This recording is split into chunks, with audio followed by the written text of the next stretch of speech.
Deutéronome, chapitre 14. Vous êtes les enfants de l'Éternel, votre Dieu. Vous ne vous ferez point d'incision et vous ne ferez point de place à chauve entre les yeux pour un mort. Car tu es un peuple saint pour l'Éternel, ton Dieu. Et l'Éternel, ton Dieu, t'a choisi, pour que tu fusses un peuple qui lui appartint entre tous les peuples qui sont sur la face de la terre. Tu ne mangeras aucune chose abominable.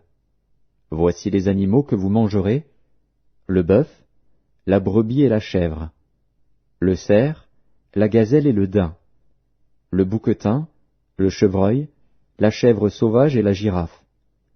Vous mangerez de tout animal qui a la corne fendue, le pied fourchu et qui rumine. Mais vous ne mangerez pas de ceux qui ruminent seulement ou qui ont la corne fendue et le pied fourchu seulement. Ainsi, vous ne mangerez pas le chameau, le lièvre et le daman, qui ruminent, mais qui n'ont pas la corne fendue. Vous les regarderez comme impurs. Vous ne mangerez pas le porc, qui a la corne fendue, mais qui ne rumine pas. Vous le regarderez comme impur. Vous ne mangerez pas de leur chair, et vous ne toucherez pas leur corps mort. Voici les animaux dont vous mangerez parmi tous ceux qui sont dans les eaux. Vous mangerez de tous ceux qui ont des nageoires et des écailles.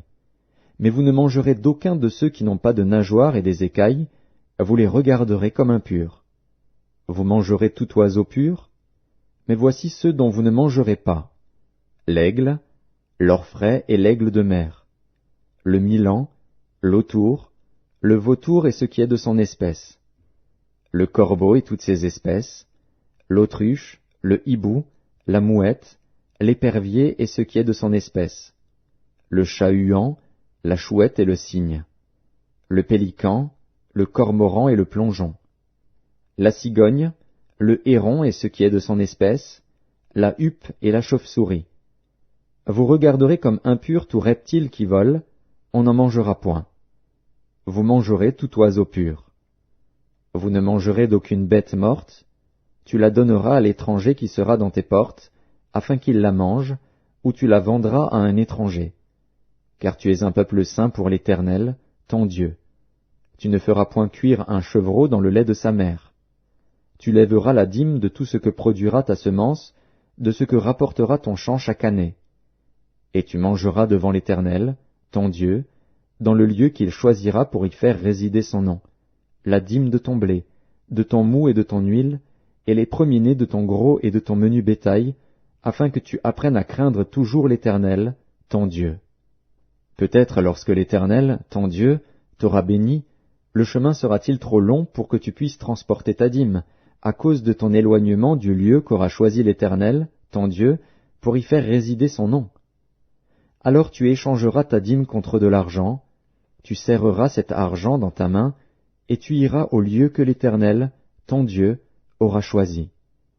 Là, tu achèteras avec l'argent tout ce que tu désireras, des bœufs, des brebis, du vin et des liqueurs fortes, tout ce qui te fera plaisir, tu mangeras devant l'Éternel, ton Dieu, et tu te réjouiras, toi et ta famille.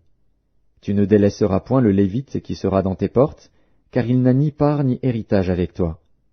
Au bout de 3 ans, tu sortiras toute la dîme de tes produits pendant la 3e année, et tu la déposeras dans tes portes. Alors viendront le Lévite, qui n'a ni part ni héritage avec toi, l'étranger, l'orphelin et la veuve, qui seront dans tes portes, et ils mangeront et se rassasieront, afin que l'Éternel, ton Dieu, te bénisse dans tous les travaux que tu entreprendras de tes mains.